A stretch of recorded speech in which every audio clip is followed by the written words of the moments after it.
വസുദേവസുതം ദേവം കംസചാണൂരമർദ്ദനം ദേവകീ പരമാനന്ദം കൃഷ്ണം വന്ദേ ജഗദ്ഗുരും. ജഗദ്ഗുരുവായ ഭഗവാൻ ശ്രീകൃഷ്ണന് നമസ്കാരം. ശ്രീമദ് ഭഗവത്ഗീത 11-ാം അധ്യായം വിശ്വരൂപദർശന യോഗത്തിൽ ഭഗവാൻ ജഗദ്ഗുരുവായ ശ്രീകൃഷ്ണൻ അനന്യഭക്തി അല്ലെങ്കിൽ ഏകാഗ്രഭക്തി ഒന്നുകൊണ്ട് മാത്രമേ ഭഗവാനെ അറിയാനും അടുക്കാനും അനുഭവിക്കാനും സാധിക്കുകയുള്ളൂ എന്ന് അർജുനന് മനസ്സിലാക്കി കൊടുത്തു. തുടർന്ന് 12-ാം അധ്യായം ഭക്തിയോഗത്തിൽ എന്താണ് ഭക്തി എന്നും എങ്ങനെയാണ് ഭക്തിയെ ഏകാഗ്രമാക്കണം എന്നും തുടർന്ന് ഭക്തൻ്റെ ഗുണവിശേഷങ്ങളെക്കുറിച്ചും വിവരിക്കുന്നു. അതിനാൽ ഈ അധ്യായത്തിന് ഭക്തിയോഗം എന്ന് പേർ വന്നിരിക്കുന്നു. ഇവിടെ 13 മുതൽ 20 വരെയുള്ള ശ്ലോകങ്ങളെ കൊണ്ട് ഭഗവാൻ ഒരു ഭക്തനുണ്ടാവേണ്ട വിശിഷ്ട ഗുണങ്ങളെ വിവരിക്കുകയാണ്. നമുക്ക് ഭഗവാന്റെ വാക്കുകൾ കേൾക്കാം.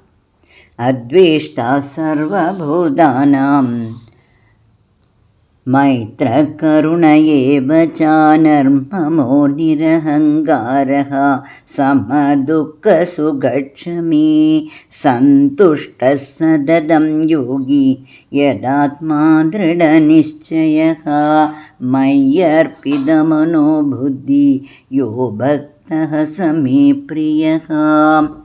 ഒരു യഥാർത്ഥ ഭക്തൻ്റെ ചിത്രം ഭഗവാൻ ഇവിടെ മനോഹരമായി വരച്ചു കാണിക്കുന്നു. ഭക്തൻ്റെ മഹനീയ ഗുണങ്ങളെയാണ് വിവരിക്കുന്നത്. ഒരു യഥാർത്ഥ ഭക്തൻ ആരെയും വെറുക്കാത്തവനും എല്ലാവരോടും സ്നേഹവും കരുണയും ഉള്ളവനും മമതയും അഹങ്കാരവും, അതായത് ഞാനെന്നോ എൻ്റേതെന്നോ ഉള്ള ഭാവമില്ലാത്തവനും ജീവിതത്തിലെ സുഖദുഃഖങ്ങളെ തുല്യമായി കാണുന്നവനും ക്ഷമാശീലനും കിട്ടുന്നതിൽ തൃപ്തിയും സന്തോഷവും ഉള്ളവനും മനോബുദ്ധികളെ കൊണ്ട് ഇന്ദ്രിയങ്ങളെ നിയന്ത്രിക്കാൻ കഴിവുള്ളവനും, അതായത് ആത്മനിയന്ത്രണമുള്ളവനും മനസ്സിനെ ഭഗവാനിൽ ഏകാഗ്രമായി ഉറപ്പിക്കാൻ സാധിച്ചവനും ആയിരിക്കും. അങ്ങനെയുള്ള ഭക്തനെ എനിക്ക് വളരെ ഇഷ്ടമാണ് അർജുന എന്ന് ഭഗവാൻ പറയുന്നു. നമുക്ക് ആദ്യമായി ഭക്തി എന്ന് വെച്ചാൽ ഭഗവാനോടുള്ള പരമപ്രേമമാണ്. ഈ ഭക്തിയെ എങ്ങനെ ഏകാഗ്രമാക്കാം എന്നുള്ള കാര്യങ്ങളാണ് ഭഗവാൻ 12-ാം അധ്യായം ഭക്തിയോഗത്തിൽ 1 മുതൽ 12 വരെയുള്ള ശ്ലോകങ്ങളെ കൊണ്ട് പറഞ്ഞു തന്നത്. ആദ്യമായി മനസ്സിന് ഭഗവാന്റെ മാഹാത്മ്യങ്ങളെ സദാ അഭ്യസിപ്പിക്കണം. എന്ന് വെച്ചാൽ ജീവാത്മാക്കൾ പരമാത്മാവിൽ നിന്ന് വന്നവരാണ്. അതിനാൽ നമുക്ക് എല്ലാവർക്കും തിരിച്ചെത്തേണ്ടതും പരമാത്മാവിലാണ്. നമുക്ക് ഏക ആശ്രയവും ആധാരവുമായ ഭഗവാനെ നാം സദാ സ്മരിച്ചുകൊണ്ട് വേണം കർമ്മങ്ങൾ ചെയ്യാൻ.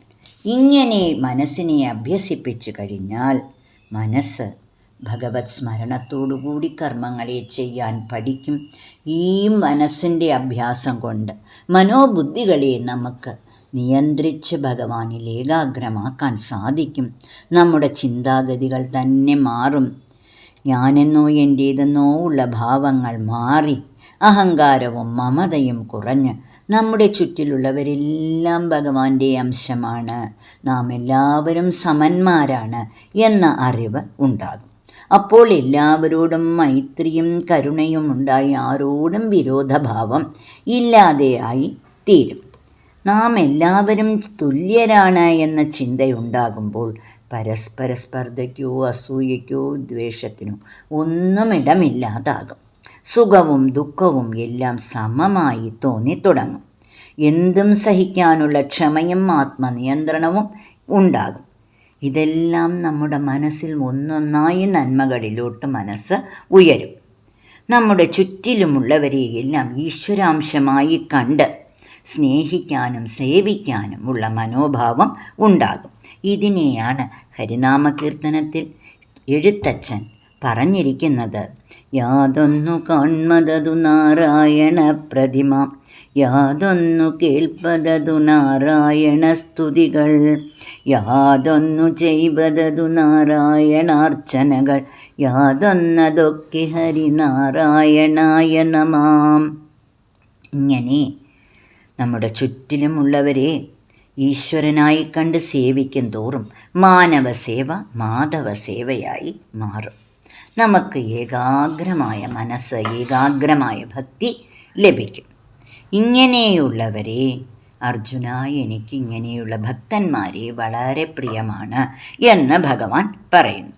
തുടർന്ന് 15-ാം ശ്ലോകത്തിൽ യസ്മാന്നോ ദ്വിജതേ ലോകോ ലോകാന്നോ ദ്വിജതേ ജയഃ ഹർഷാമർഷഭയോദ്വേഗൈർ മുക്തോ യസ്സ ച മേ പ്രിയഃ.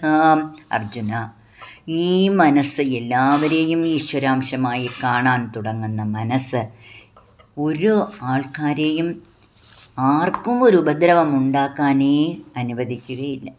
ഭക്തനെക്കൊണ്ട് ചുറ്റിലുമുള്ളവർക്കോ അല്ലെങ്കിൽ മറ്റുള്ളവരിൽ നിന്ന് ഭക്തനോ ഭയമോ ഉത്കണ്ഠയോ അമർഷമോ ഒന്നും തന്നെ ഉണ്ടാകത്തില്ല. അങ്ങനെ അതിയായ ആനന്ദം, അമർഷം, ഭയം, ഉദ്വേഗം ഒന്നുമില്ലാത്ത നിലയിലെത്തിയ ഭക്തനെ എനിക്ക് ഏറ്റവും പ്രിയമാണ് അർജുന എന്ന് ഭഗവാൻ പറയുന്നു.